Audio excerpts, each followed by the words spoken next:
अखण्डमण्डलाकारं व्याप्तं येन चराचरं तत्पदं दर्शितं येन तस्मै श्रीगुरवे नमः। ॐ तव कथामृतं तप्तजीवनं कविभिरीडितं कल्मषापहं श्रवणमङ्गलं श्रीमदाततं भुवि गृह्णन्ति ये भूरिदा जनाः।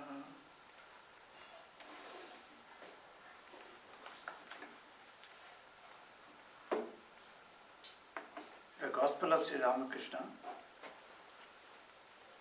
Chapter 4, Advice to Householders.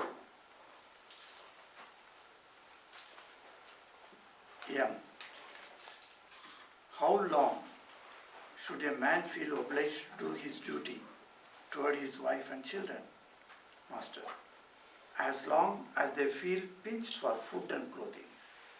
But one need not take the responsibility of a son when he is able to support himself. When the young fledgling learns to pick its own food, its mother pecks it if it comes to her for food. M. How long must one do one's duty? Master. The blossom drops off when the fruit appears. One doesn't have to do one's duty after the attainment of God, nor does one feel like doing it then.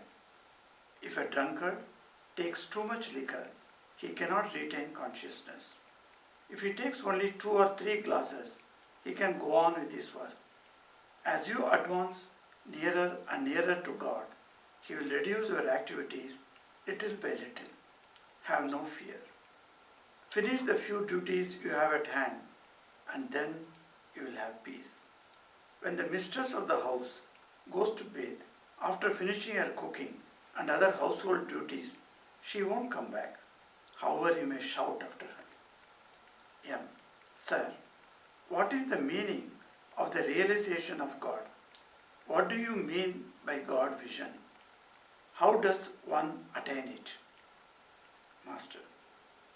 According to the Vaishnavas, the aspirants and the seers of God may be divided into different groups. These are the Pravartaka, the Sadhaka, the Siddha, and the Siddha of the Siddha. He who has just set foot on the path may be called a Pravartaka. He may be called a Sadhaka who has come for some time, been practicing spiritual disciplines such as worship, japa, meditation, and the chanting of God's names and glories. He may be called a Siddha who has known from his inner experience that God exists. An analogy is given in the Vedanta to explain this. The master of the house is asleep in a dark room. Someone is groping in the darkness to find him.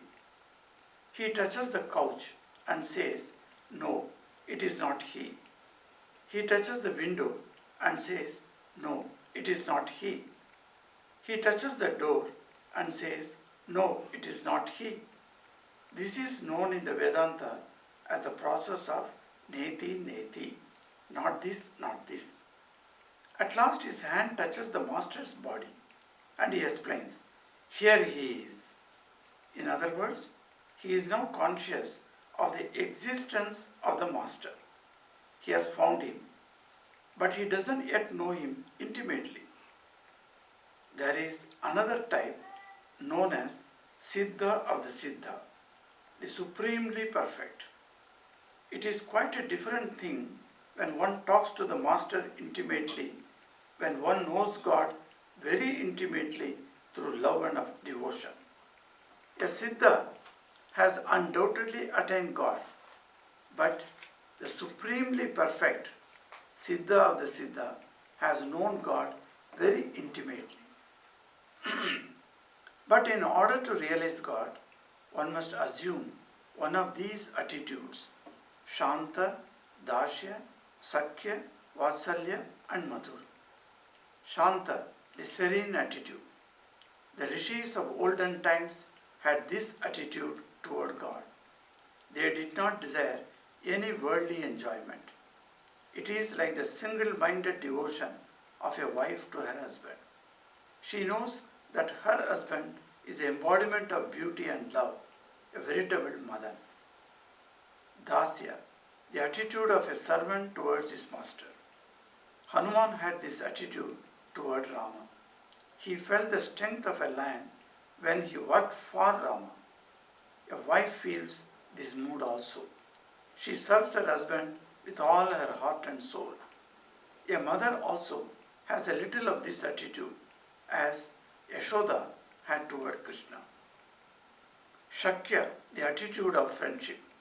Friends say to one another, "Come here and sit near me." Sridama and other friends sometimes fed Krishna with fruit, part of which they had already eaten, and sometimes climbed on his shoulders. Vasalya, the attitude of a mother toward her child. This was Jashoda's attitude toward Krishna. The wife too has a little of this. She feeds her husband with her very lifeblood, as it were. The mother feels happy only when the child has eaten to his heart's content. Yashoda would roam about with butter in her hand in order to feed Krishna. Madhura, the attitude of a woman toward her paramour. Radha had this attitude toward Krishna. The wife also feels it for her husband. This attitude includes all the other four. Yam. When one sees God, does one see him with these eyes? Master, God cannot be seen with these physical eyes. In the course of spiritual discipline, one gets a love body endowed with love eyes, love ears, and so on. One sees God with those love eyes. One hears the voice of God with those love ears. One even gets a sexual organ made of love. At these words, Yam burst into laughing. The master continued, unannoyed. With this love body, the soul communes with God. Yam again became serious. Master, but this is not possible without intense love of God. One sees nothing but God everywhere when one loves Him with great intensity. It is like a person with jaundice who sees everything yellow. Then one feels, I am verily He. A drunkard, deeply intoxicated, says, verily I am Kali. The gopis, intoxicated with love, exclaimed, verily I am Krishna. One who thinks of God day and night beholds Him everywhere. It is like a man's seeing flames on all sides after he has gazed fixedly at one flame for some time. But that isn't the real flame, flashed through Yam's mind. Sri Ramakrishna, who could read a man's inmost thought, said, one doesn't lose consciousness by thinking of Him who is all spirit, all consciousness. Shivanath once remarked that too much thinking about God confounds the brain. Thereupon I said to him, how can one become unconscious by thinking of consciousness? Yeah. Yes, sir, I realize that. It isn't like thinking of an unreal object. How can a man lose his intelligence if he always fixes his mind on Him, whose very nature is eternal intelligence? Master, with pleasure. It is through God's grace that you understand that the doubts of the mind will not disappear without His grace. Doubts do not disappear without self-realization. But one need not fear anything if one has received the grace of God. It is rather easy for a child to stumble if he holds his father's hand. But there can be no such fear if the father holds the child's hand. A man does not have to suffer any more if God in His grace removes his doubts and reveals himself to him. But this grace descends upon him only after he has prayed to God with intense yearning of heart and practiced spiritual discipline. The mother feels compassion for her child when she sees him running about breathlessly. She has been hiding herself. Now she appears before the child. But why should God make us run about? Thought him. Immediately Sri Ramakrishna said, it is His will that we should run about a little. Then it is great fun. God has created this world in play, as it were. This is called Mahamaya, the great illusion. Therefore, one must take refuge in the Divine Mother, the cosmic power itself. It is she who has bound us with the shackles of illusion. The realization of God is possible only when those shackles are severe. The Master continued, one must propitiate the Divine Mother, the primal energy, in order to obtain God's grace.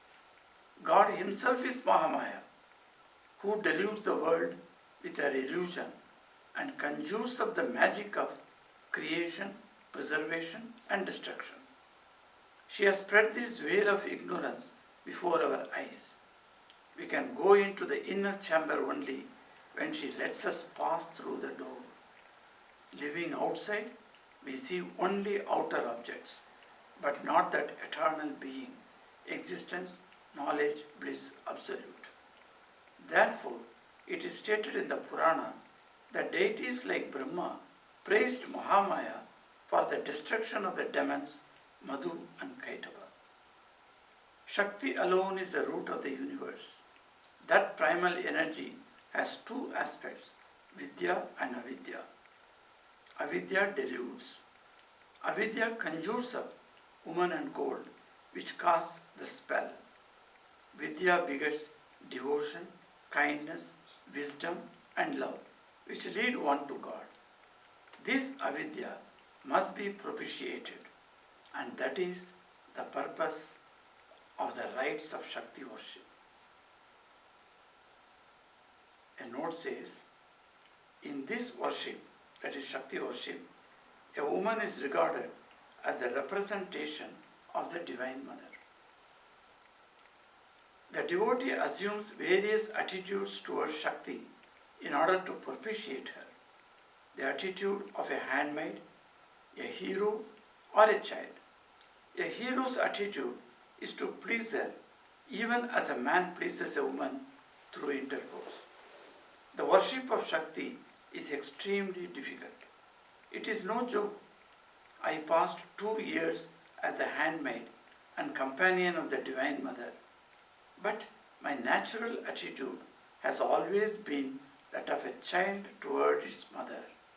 I regard the breasts of any woman as those of my own mother. Women are, all of them, the veritable images of Shakti. In northwest India, the bride holds a knife in her hand at the time of marriage. In Bengal, a nut cutter.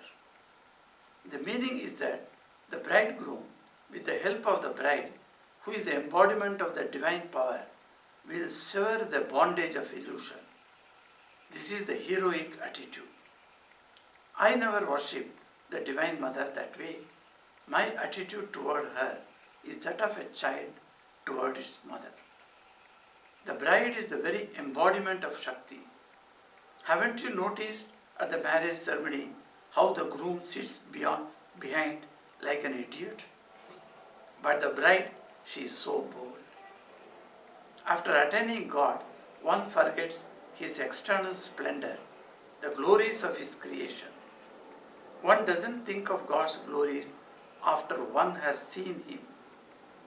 The devotee, once immersed in God's bliss, doesn't calculate any more about outer things.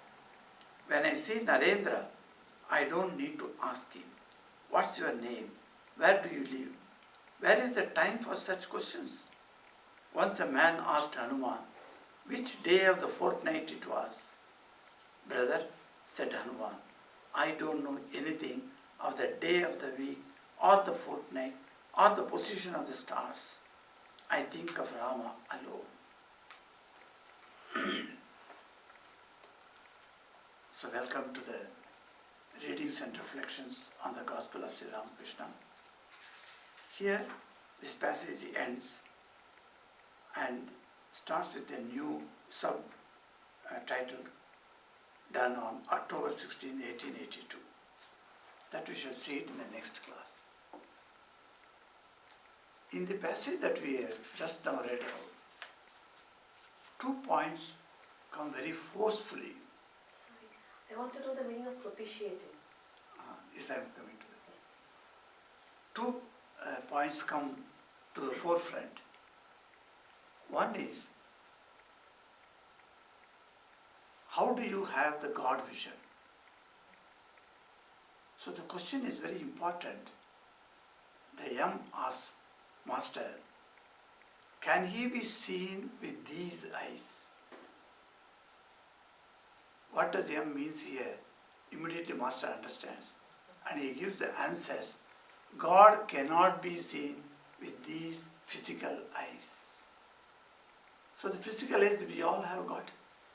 So can we see with these physical eyes provided to us, which we inherited at the time of birth?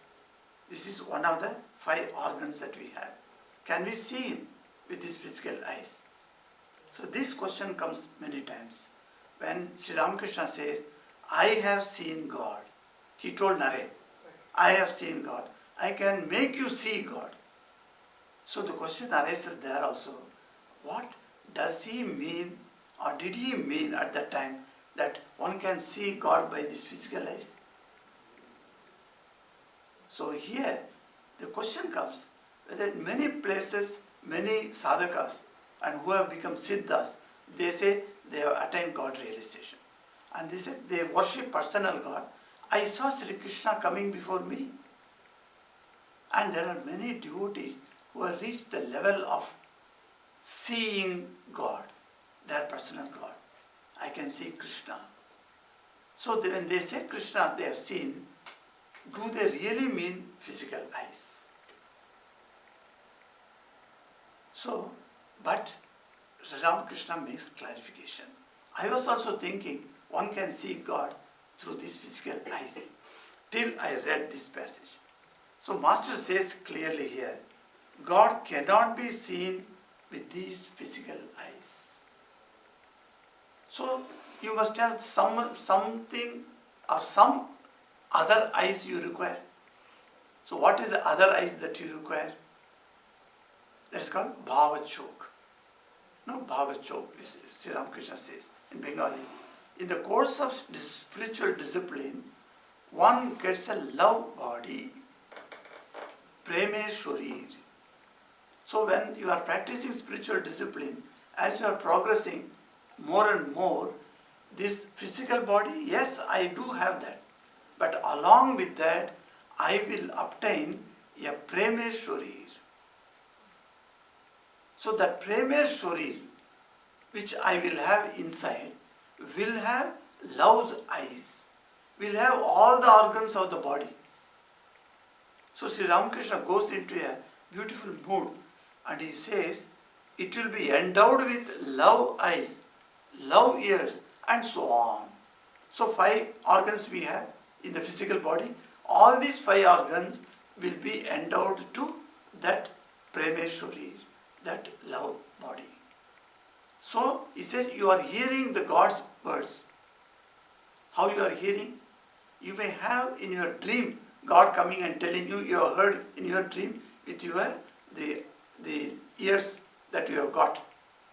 But this one, God's talking to you, how do you hear? So you must have the love ears. And it is telling you that you are able to hear. One sees God with those love eyes. One hears the voice of God with those love ears.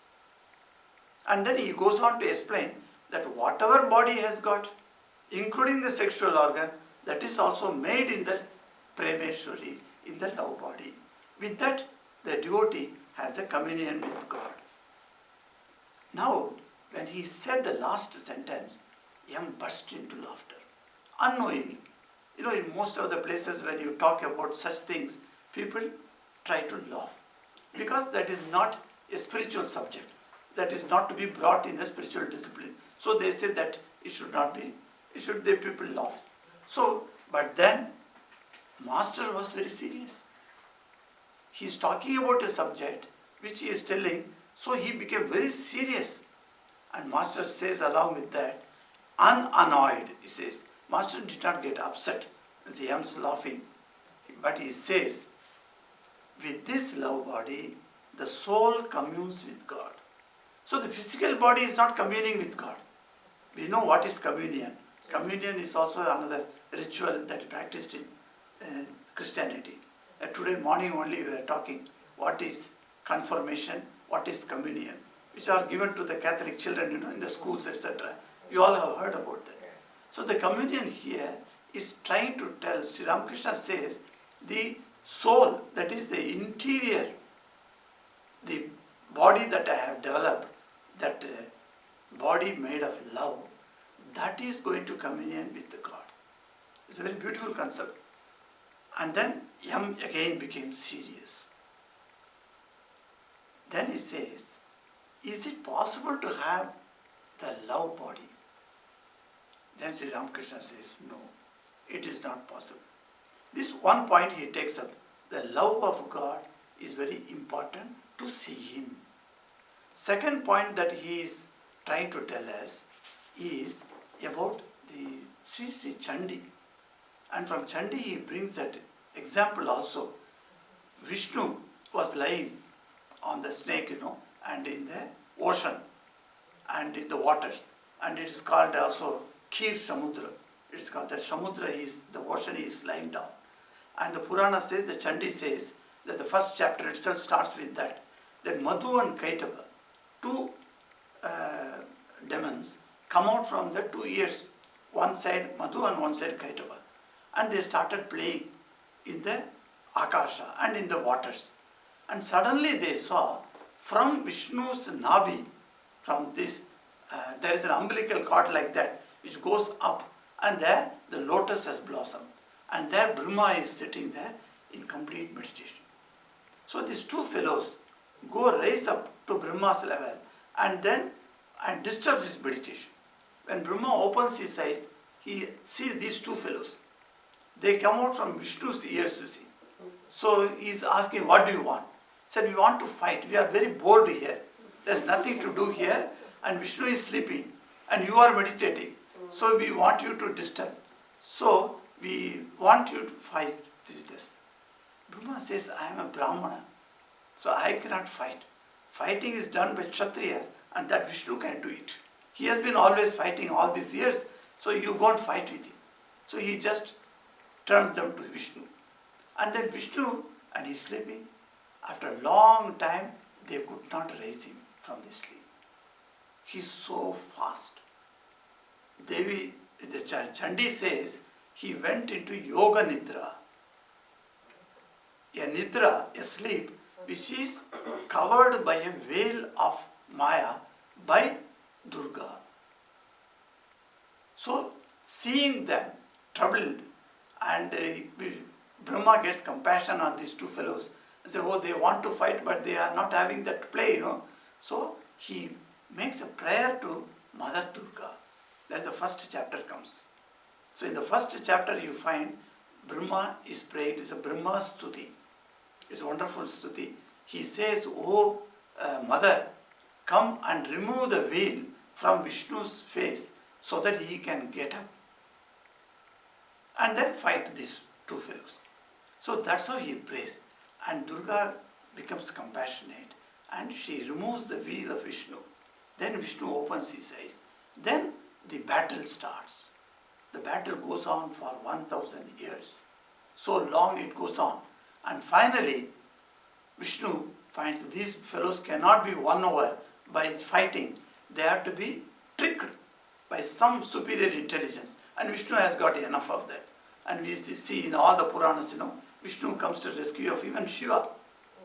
So Vishnu knows how to cheat these fellows. So he said, okay, now tell me, we are both fighting and our battle is not coming to an end. So why not we have a deal? He said, what is the deal? The deal is, you ask some boon from me. I will give you a boon to you. Giving them a hint that we shall not be won over by you.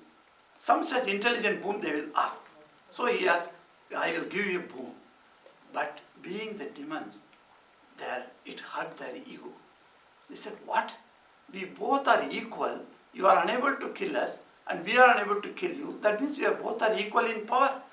And you are taking condescendingly. You are telling us, ask for a boon. No, we are going to give you boon. So you ask a boon from us. So the Madhu Kaitava, that's what Vishnu wanted. So, and they are going to respect that boon. So there's no problem in that. Because even the demons have got such dharma, Dharma is there for everyone. So even the demons we find, when they give boons, they keep it up. So Vishnu said, okay, I will ask the boon from you. Though it is going from his position a lower, but he asked. What boon he asked? He said, you will fight with me in the waters. Okay, I understand. And I cannot get victory in that fire water. But I will put you on a earth. He says, Urvi. That is the word used in Chandi. Urvi. Urvi means earth. That is one meaning. Another meaning is thigh. And if I kill you putting on earth, then you should be killed. Are you ready for that? And they looked around. They saw vast ocean everywhere. There is no earth. They immediately accepted. And then the fighting started. And Vishnu became so big for them. And he took them one by one, kept on his thigh and killed. So that's how they were finished off. So he says that how he used that word very cleverly, giving the two meanings. One is thigh and one is bhumi. So in that way he killed it. So who removed the wheel of Maya that Vishnu had and went into Yoga Nidra? It is Divine Mother. So that concept, whenever Sri Ramakrishna speaks of the Divine Mother, he goes into ecstasy, and he goes in all glory, he will tell about Durga. And that's why he says about Durga, he says, Shakti is the root of the universe. The universe that has come out, creation, preservation, destruction, is because of existence of Shakti. Shakti only does all these things. And she comes, the primal energy, it comes in two aspects. One is Vidya and Avidya. Vidya is delusion. So whenever we get deluded by anything, we get confused about anything, and she is there. Ya Devi Sarva Bhuteshu, in the shloka comes, Bhranti Rupena Samstita. You are residing in every being as Bhranti, as illusion, as a delusion. So this illusion, delusion, whatever you say, these are all created by her only. So that is that aspect of avidya. But there is another aspect of her which is called Vidya. What Vidya does? It gets you devotion, kindness, wisdom and love, which lead one to God. Whatever thing that we possess and that leads us to godly nature, that means Vidya Maya is working. And suppose it is not, and it is something is drawing our senses to lower level and taking us to wrong path, then Avidya Maya is functioning. So in both these ways, Mother Durga is performing in her two aspects. So he says that the devotee assumes, now how do you worship that Shakti? That also Sri Ramakrishna answers here. The devotee assumes various attitude towards Shakti in order to propitiate her. It's a very beautiful word, propitiate. Propitiate means to worship, to please, to adore, These are the meanings of the propitiate. So you can propitiate her by doing a small yajna. You can propitiate her by doing singing. If her voice is very good and you can sing very well and you can sing well and she is very pleased with the singing. So the deity is pleased. One singer told me, I wanted to test whether the deity is pleased or not. So I went and sat during Durga Puja time. So I went and sat and the Swamiji asked me to sing. So I am singing. One after another, I am forgetting myself. Then suddenly I remembered whether Mother Durga is pleased with my singing or not. Thousands of people are sitting in Belur Math and they are going to tell me, hey, your singing was best. Like that they are going to praise me after my singing. I know that. Because in every place wherever I go, people have been praising me. But does Mother Durga is pleased?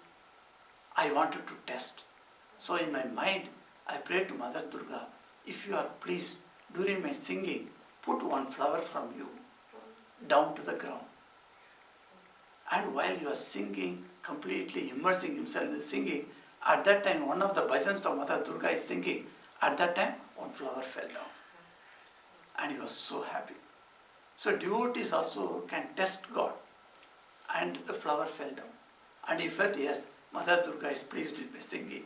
He was so happy. So, it says that how to propitiate her. There are 5 types of attitudes, which in Sanskrit is called bhava. So there are 5 bhavas are there. So the 5 bhavas he explained how it is with any of this attitude one can worship. But then before that, going into the attitude, he is now explaining how wonderful it is. The worship of Shakti is extremely difficult. It is no joke. Have you ever seen people doing worship of, particularly Shastrokta worship, as per the scriptural guidelines? The worship has to be done. If the worship is done very cheap way, not adhering to the ritualistic injunctions of the scriptures, then there is a contrary result also may come. This I saw with my own eyes during the Chandi part. During the Durga Puja time, there is another person will do the Chandi part. That is one of the anga, one of the part of the Durga Puja. So when Durga Puja you do, one person must sit and do Chandi part. In our mission, of course, many Swamis do Chandi part, and we continue the Chandi part. So Durga Puja is going on there. One after Chandi part is going on this side. And Chandi part is done with the particular puja also. Chandi has to be propitiated. So she has to be made happy. So she has to be done according to the injunctions of the scriptures. So there is a vidhi is there. This is called puja vidhi. There's a big books are there in puja vidhi. There is a Bengali book. The title I just now forget. Which Purohit Darpan. Correct. Thank you. Purohit Darpan, that I have studied that. And that gives you all the vidhi, all the rules, how you should adopt those things for puja. And if you don't do properly, so I was watching a man doing this Chandi part. And I am telling him, because the Purohit Darpan is there before me, I am telling him, see, this is the vidhi, you have to do it. But he was just not caring, and he was doing on his own. So the vidhi was not done. And I felt very sorry. And I prayed to Mother Durga, please pardon him. He is doing such things. After that's why we do the Kshama, Prarthana, Stotra is there. That means you are seeking the blessings of Mother Durga for the mistakes that I have committed, whether intentionally or unaware also. So we can do both the ways we can do the mistakes. So intentionally or unaware. So that I used to pray for him. And finally, he went into certain trouble. Somehow I felt it was because of the not adhering to the injunctions of the Shastras that he got that type of problem. So to whom to ask? So I went to Swami Atmaswamiji Maharaj. So he was very near to me. So he was a very senior monk. So I went to him and said, Maharaj, I have got a doubt. I want to ask this. Is this possible for the Divine Mother to punish a devotee? A devotee has done something wrong. But why she should punish her? That means we are saying that Durga is all merciful, we say. So will she punish also? Then he asked me, tell me the incident, what has happened. So I explained to him, this is what sitting there, I saw this happen. He said, yes, that is a punishment. Then I was struck. So Maharaj, how can Durga punish her own child? He said, have you forgotten your childhood days? When you were 3-year-old and you were so stubborn, have not your mother given you a slap on your face? All the mothers give slap to their children. Do you think that is a punishment? Or to make you correct, mother gives a slap. This should be taken in that attitude. So Durga punishes, yes. You should not take it as a punishment. To correct you, she has given a slap. And your mother has given you. So if you consider her as mother, why should you be ashamed to say that mother has given me a slap? So he put it in a very intelligent way to me to understand it. Then I answered, yes, it happens. That's why Sri Ramakrishna says, the devotee assumes various attitudes towards Shakti in order to propitiate her. And he says, it is so difficult to worship her. It is no joke. I passed 2 years as a handmaid and companion of the Divine Mother. I said that Dasabhava he took, and as a handmaid, as a serving her, he took 2 years for him. Who could attain Nirvikapal Samadhi in 3 nights? That person has to undergo 2 continuous years to propitiate Mother.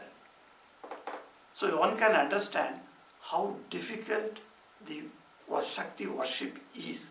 That's why Kali Puja is not very often done in all the households. It is not done like Durga Puja. Durga Puja, Saraswati Puja you can do. Those are all much more easier.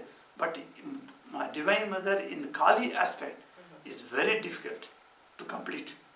In Kanpur when I joined, the first year gone, second year gone, third year, Kali Puja, every year we do Kali Puja there. And when the Mother Kali's Murti was made, somehow that year the Shilpi made the Murti, the idol image, to such a big size. And the Murti was brought in a truck. And while entering the ashram, the hands broke.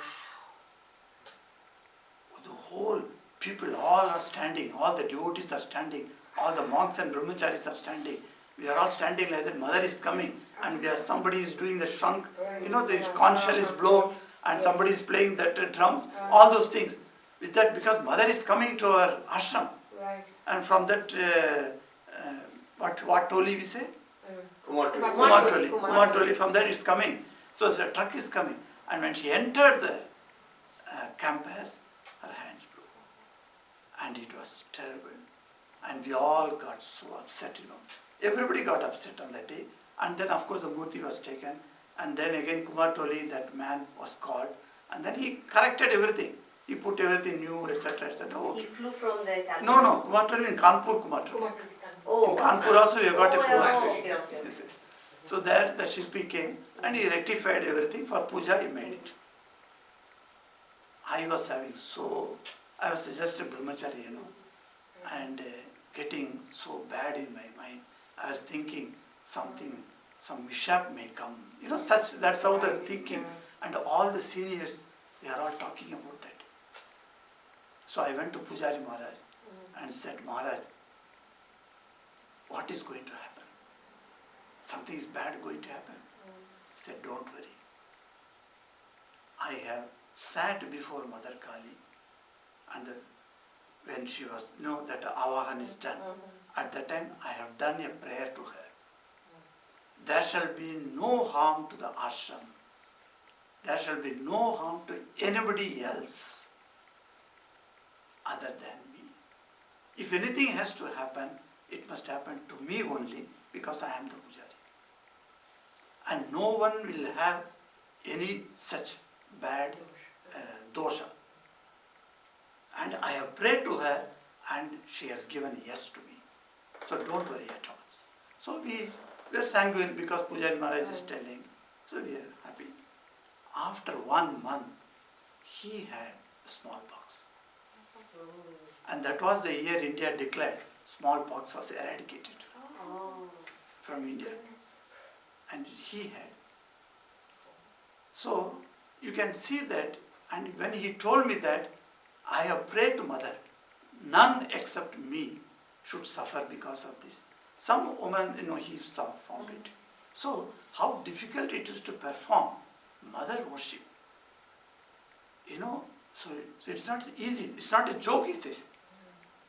If you have extraordinary, overwhelming devotion and pray to her to excuse you, say for the mistakes, she does excuse. It is not that she will take and vengeance and tell you. So, but then she will definitely help us. So, this avidya must be propitiated. That is the purpose of the rites of Shakti worship. So, this vidya, two kinds of Shakti is there in that primordial energy, that cosmic energy, he says, and that one has to be worshipped. And then 5 bhavas, he says. The 5 bhavas, we have all seen that, how these 5 bhavas have helped many, many people in their life. And the same thing he says here, and he says that of these 5 bhavas, my attitude, what is Sri Ramakrishna's attitude? It's not, my attitude is not the hero attitude, that Veer Bhav. I am not having the Veer Bhav with mother, but I am having the child, that, Vasalya Bhav. That is what, she is my mother, that is what I want to have. That is my attitude, he says. And Vasalya Bhava, the mother feels what towards the child, and the child feels towards the mother. So both can come in that. So he says, and then he quotes Hanumanji, that Hanumanji had that Dasa Bhava, Hanumanji. Like that Sakhya Bhava, you say that Arjuna had for Sri Krishna, the Sakhya Bhava. Or Sridama, he says Sridama also says, is one of the best friends of Krishna. Here the friendship attitude he had. Like that Madhura Bhava, you can say Meera had in the present age. Meera had, Radha had. So that's a Madhura Bhava. So like that the 5 bhavas he says, in that Hanuman was there. But he says that Hanuman was completely immersed in the thought of Rama alone. So he did not even know what is the day, what is the nakshatra, what is all the tithi, etc. He never knew. If somebody asked him, he said, I don't know. I know only Ram. He says. So that is the attitude that he says. After attaining God, one forgets his external splendor, the glories of his creation.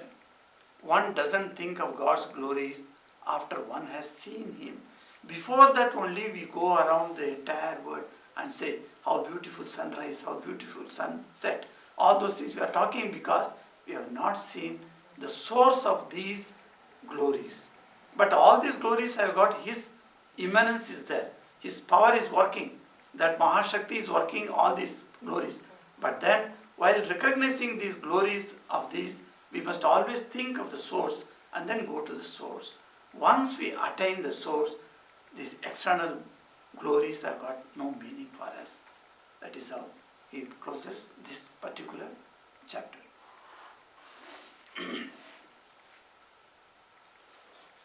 Om Niranjanam Nityam Anantarupam Bhaktanukampa Drita Vigraham Vai Ishavataram Parameshamidhyam Tam Ramakrishnam Shirasa Namamaha Hari Om Tatsat Sri Ramakrishna Arpanamastu.